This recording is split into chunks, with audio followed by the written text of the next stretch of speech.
بسم الله الرحمن الرحيم.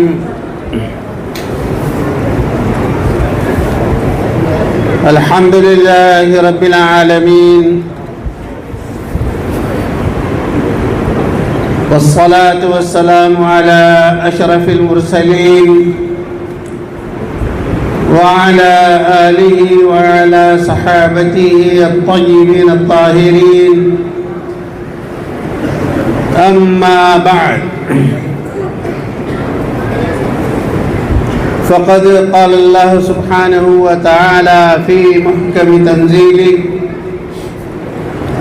أعوذ بالله من الشيطان الرجيم، بسم الله الرحمن الرحيم. فلولا نفر من كل فرقة منهم طائفة ليتفقهوا في الدين ولينذروا قومهم إذا رجعوا إليهم لعلهم يحذرون. صدق الله مولانا العظیم. اس اجلاس کے اسٹیج پر تشریف فرما میرے رفیق اور ہمدرس دوست مولانا کلیم الدین صاحب اور مہمان مقرر مولانا عبدالرزاق ملی صاحب، اس معہد واحد رشید الاسلامی کے ناظم سے لے کر اس کے تمام اساتذہ و کارکنان، شہر سے تشریف لائے علماء کرام میں مولانا مشفق صاحب اور مولانا مفتی عبدالقادر صاحب، مولانا قاری عبداللہ ملی صاحب بھی چمکے تھے داخلے کے وقت. اگر وہ ہوں گے تو ان کا بھی استقبال، اور تمام ہی میرے محترم بھائیوں، مجھے اس بات کی خوشی ہے کہ آج میں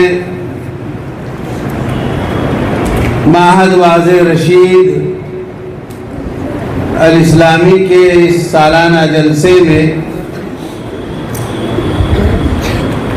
شرکت کر رہا ہوں.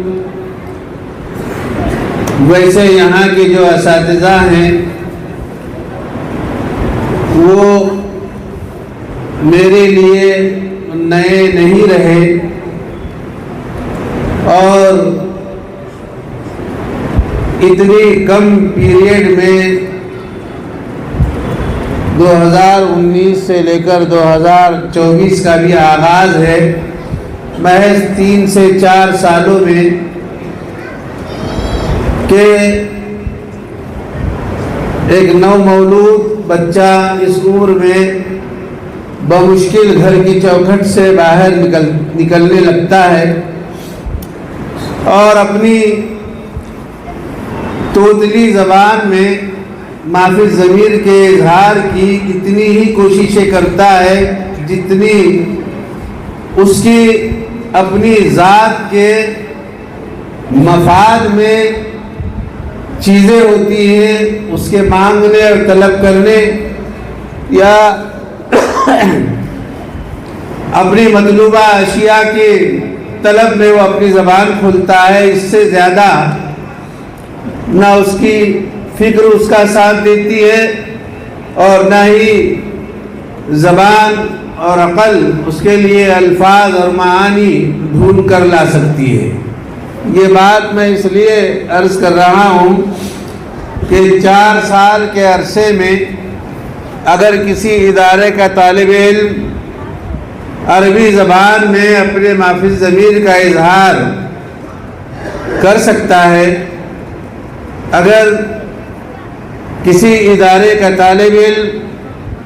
اردو زبان میں ایک خاص موضوع پر تقریر کر کے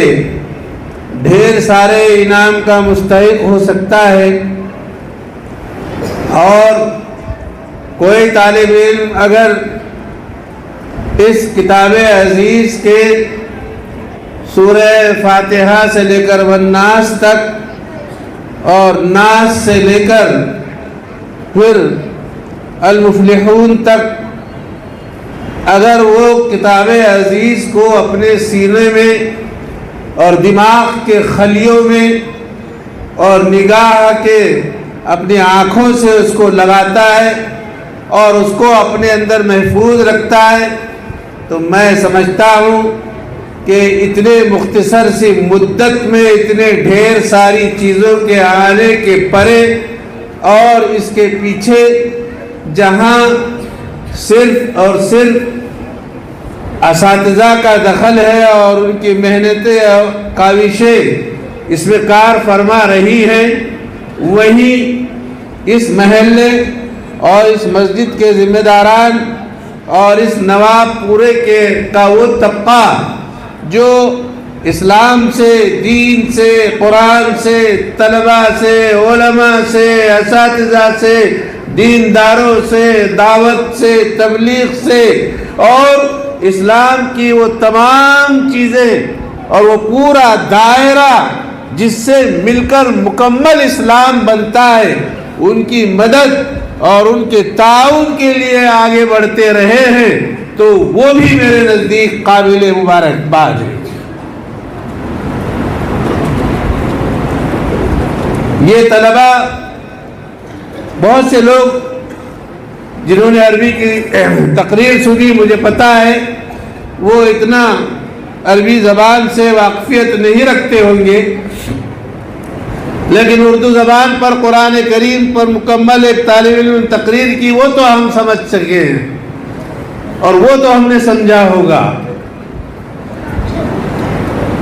تو یہ دونوں تقریریں اور 4 طلباء کا حافظ ہونا اور 12 طلباء کا ناظرہ قرآن مکمل ہونا، یہ بھی دلیل ہے اس بات کی کہ جو 4 جا رہے ہیں 12 آ رہے ہیں، یعنی 15 آ رہے ہیں۔ تو یہ کسی بھی ادارے کے وہ ابتدائی زینے ہوتے ہیں، یہ ابتدائی سیڑھیاں ہوتی ہیں جو اوپر کی جانب ادارے کو لے کر چلتی ہے۔ اوپر کی جانب ادارہ ان کے ذریعے سے جاتا ہے، ترقی کرتا ہے، بام عروج کو پہنچتا ہے، اور جہاں علم میں، فن میں، طلباء کی صلاحیت میں، استعداد میں، اور پھر ظاہر ہے کہ یہ تو معنوی چیزیں ہیں جو کسی بھی ادارے کے لیے از حد ضروری ہے، لیکن ان معنویات کو منتقل کرنے اور ان معنویات کے پرے کوششیں جٹانے کے لیے جو ظاہری اور مادی قسم کی توانائیوں کی ضرورت ہوتی ہے، جہاں طلباء کے رہنے کی سہولت، دارالاقامہ، ان کے لیے سارے جو ہے انتظامات، اور ظاہر ہے کہ یہ چیزیں جہاں مادے کی بات آتی ہے وہاں متمول طبقے کی یاد آتی ہے۔ جہاں مادے کی ضرورت پڑتی ہے، ایسا متمول طبقہ جن کو اللہ نے قرآن سے لگاؤ، مدارس سے محبت، علماء سے جو ہے آپ کے الفت، اور جو ہے دین کے داعیان سے محبت اور اپنائیت عطا ہوئی ہے، اور اللہ نے ان کے دلوں میں ودیت کر رکھی ہے، یہی لوگ جو ہے آپ کو اور اس طرح کے مادی چیزیں کی فراوانی، اور آپ کیا سمجھتے ہیں کہ مادی چیز کی فراوانی سے کیا اس کو مادی یعنی روحانی چیز عطا نہیں ہوگی؟ روحانی چیز ہے اجر، روحانی چیز ہے ثواب، روحانی چیز ہے یعنی اللہ کے رسول صلی اللہ علیہ وسلم کی احادیث کہ جس کسی شخص نے دین کے لیے ایک کنواں یا لوگوں کو جو ہے فائدہ پہنچانے کے لیے کوئی پانی کا جھرا یا ایسا صدقہ جاریہ کوئی کام کر دیا جس کا ثواب اس کو یوم الحساب تک ملتا رہے گا، صرف قیامت تک کی نہیں، اس لیے کہ قیامت تو قائم ہوگی، ابھی یوم الحساب باقی ہے۔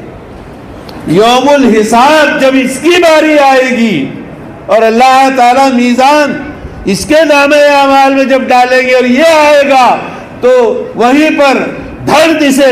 اس پڑے کے اندر اس کا وہ صدقہ جاریہ وہ اعلان کرے گا، جبکہ شاید اس کو یاد بھی نہیں ہوگا کہ زندگی کے کس مرحلے میں اور کس عمر میں اس نے یہ نیک کام انجام دیا تھا۔ تو میرے عزیزو، ابھی آپ نے سنا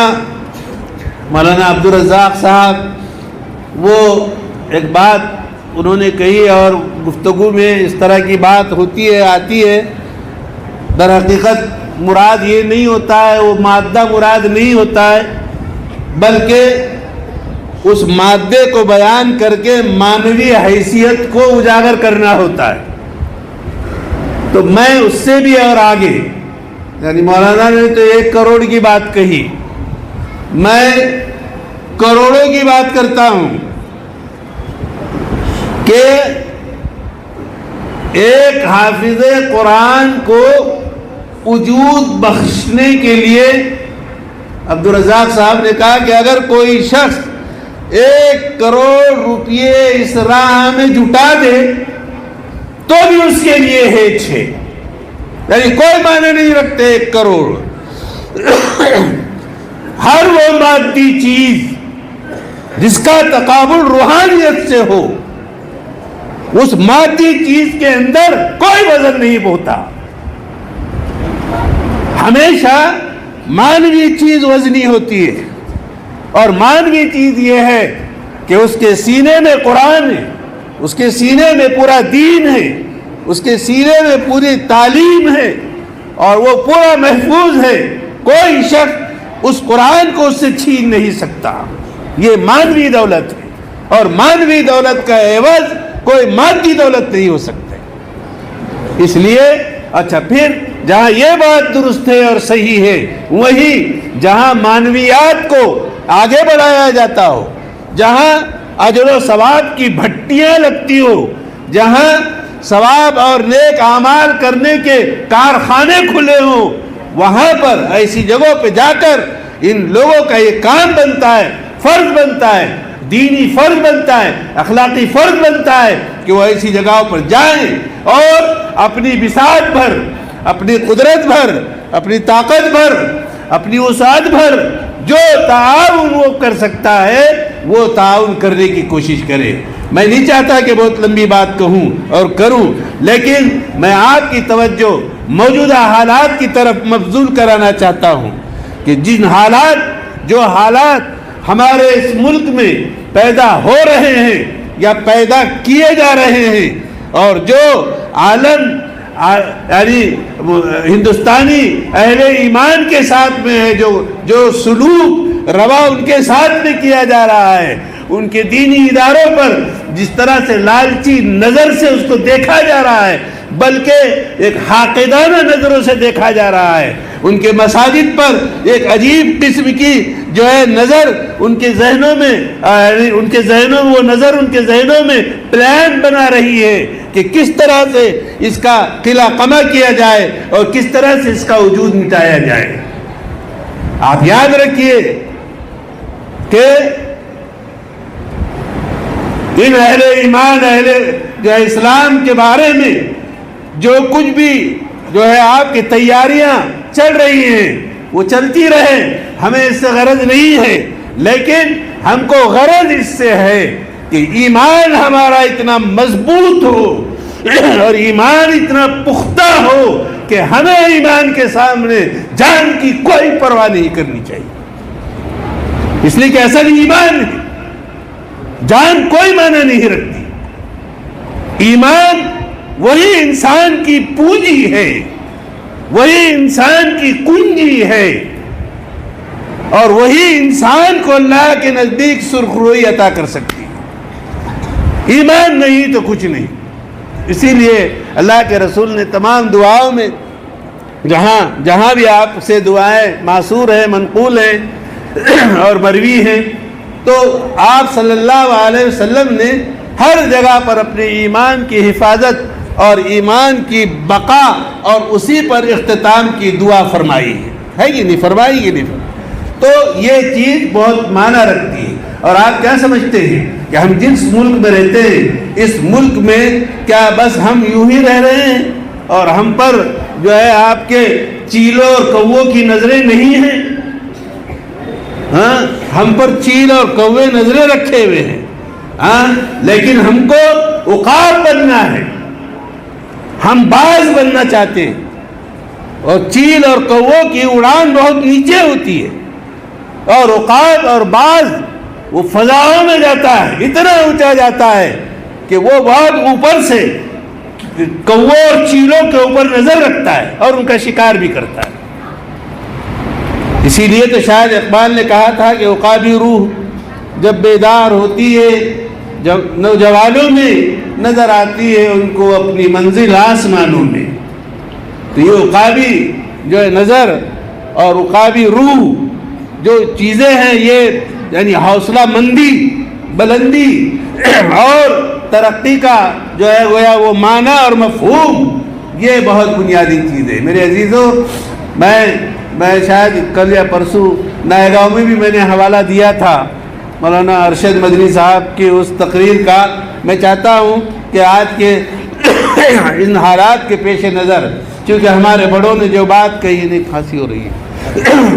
ہمارے بڑوں نے جو بات کہی ہے، ہم ان کے جملوں کو محفوظ بھی رکھتے ہیں، یاد بھی رکھتے ہیں، اور اپنی نصب العین کی طرح اس کی نگہداشت بھی کرتے ہیں اور اپنے لیے اس کو روشنی بھی بناتے ہیں۔ تو انہوں نے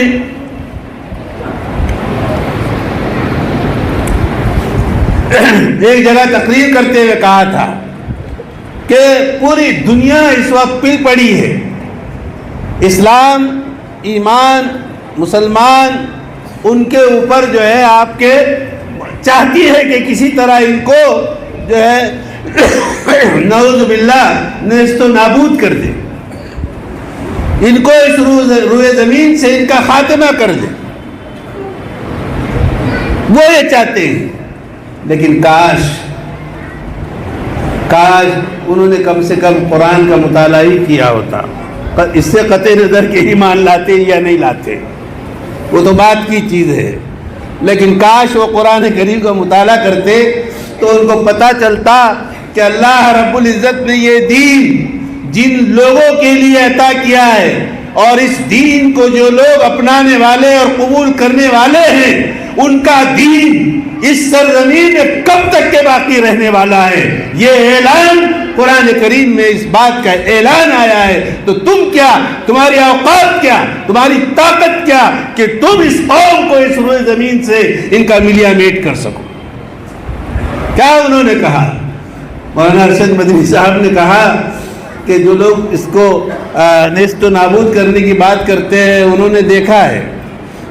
دیکھا ہے کہ دنیا کی سپر پاور جو ممالک تھے یا ہیں، انہوں نے ایک ایسے نہتے اور کمزور لیکن ایمان والے اس قوم پر کون سا بم نہیں ہوگا جو انہوں نے ان کے ملک پر جو ہے ڈالا نہیں ہوگا۔ مراد ان کی افغانستان تھی، تو کون سا بم رہ گیا کہ جس کو انہوں نے استعمال نہیں کیا ہوگا؟ تو مجھے بتائیے کہ کیا ان بموں نے افغانستان کے مسلمانوں کو تہس نہس کر دیا؟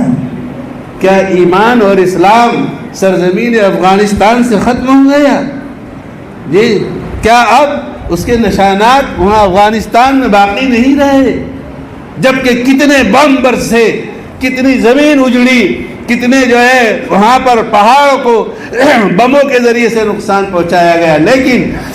اس کے باوجود بھی اللہ نے ان کو طاقت بخشی کہ اور الاسلام یعلو ولا یعلی علیہ، اسلام سر بلند ہوتا رہے گا اور اسلام کے اوپر کوئی چیز بلند نہیں ہو سکتی ہے۔ مولانا نے کہا کہ سارے تجربے تم کر چکے ہو، تو کیا اس افغانستان کو تم اس روئے زمین سے نیست و نابود کر سکے ہو؟ تو یہ وہ دین ہے جس کے متعلق قرآن کریم نے کہا، کیا کہا کہ قرآن کریم میں کہ مثل کلمۃ طیبۃ کشجرۃ طیبہ اصلها ثابت وفرعها في السماء تؤتي أكلها كل حين بإذن ربها. ذرا توجہ دیں کہ تؤتی اکلہا کل حین. کل حین کا کیا مطلب ہے؟ کل حین کا مطلب یہ ہے کہ اس روئے زمین پر اہل ایمان آتے رہیں گے، بڑھتے رہیں گے، اور یہ کلمہ اسلام کا جو درخت ہے، یہ جو ثمر اپنے پیدا کرتا رہے گا، یہ ثمر یہی تو ایمان والے ہیں، اور انہی کی تو بقا اس روئے زمین پر ہے، اور اس وقت تک کے رہے گی انشاءاللہ، جب تک کہ اللہ کا حکم نہیں آتا اور قیامت قائم نہیں ہو جاتی. تو میرے عزیزوں، میں صرف اتنی بات کہنا چاہتا ہوں کہ یہ معہد واضح رشید الاسلامی، جو ابھی نوجوان علماء دین باصلاحیت اور ماشاءاللہ سے اللہ نے ان کے اندر حوصلہ بھی دیا ہے، یہ ابھی یعنی منزل پر چلنا انہوں نے شروع کیا ہے اور منزل پر نظر رکھے ہوئے ہیں. لیکن منزل نظر تو آ رہی ہے،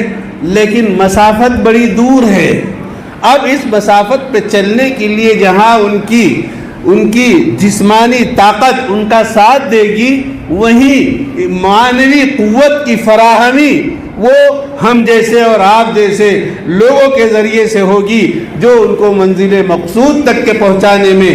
مدد دے گی. اور پھر دارالعلوم ندوۃ العلماء لکھنؤ سے اس ادارے کا الحاق بھی یہ اشارہ دیتا ہے اور بتاتا ہے کہ اب جو شاخ بھی تن سے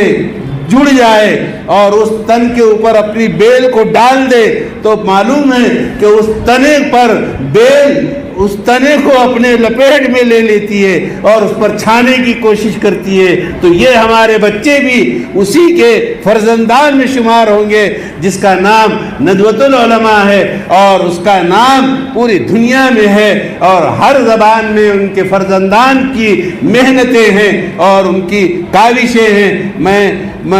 میں جو ہے دعا کرتا ہوں اللہ رب العزت سے، اور زبردستی کی اپنی بات کو لمبی نہیں کرنا چاہتا کہ ابھی عشاء بھی باقی ہے اور میرا خیال ہے کہ اور بھی دوسرے کام باقی ہے. تو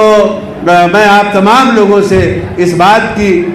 توقع رکھوں گا. بہت سارے ہمارے دوست اور احباب یہاں آئے ہیں، جو بھی طریقہ کار مفتی ہمارے مولوی عبدالرحیم صاحب اور مفتی عبدالغفار صاحب جو بھی طریقہ کار آپ لوگ اپنائیں گے اپنے مدرسے کی امداد کے سلسلے میں مجھ کو بتائیے گا، اور جب بھی اپنائیں گے تب بھی بتائیے گا. اور اب کیا آپ کے پاس میں ضابطہ ہے کہ کچھ اس سلسلے میں ہے یا نہیں مجھے نہیں پتا، ہوگا تو بھی کہیے گا، میں اس سلسلے میں آپ کی ضرور رہبری اور رہنمائی کروں گا. اور میں تمام لوگوں سے جو آج اتنے لوگ یہاں بیٹھے ہیں، اس میں اگرچہ کہ طلباء کی تعداد ہے اور یہی طلباء یہ ہماری اتنی ہی مدد کرتے ہیں، بلکہ شاید اس سے زیادہ مدد کرتے ہیں جتنی مدد کے ان طلباء کے پیچھے بیٹھنے والے لوگ کرتے ہیں. اس لیے کہ ان طلباء کے پیچھے بیٹھنے والے وہ اللہ نے جن کو نوازا ہے وہ لوگ ہیں، لیکن ان سے آگے یہ وہ لوگ ہیں جن کو اللہ نے اس لیے نوازا کہ وہ علوم اسلامی سے اپنے دامن بھر لے، اور علوم اسلامی سے وہ اپنے دل کو، دماغ کو، فکر کو، نظر کو، روح کو، اندرون کو وہ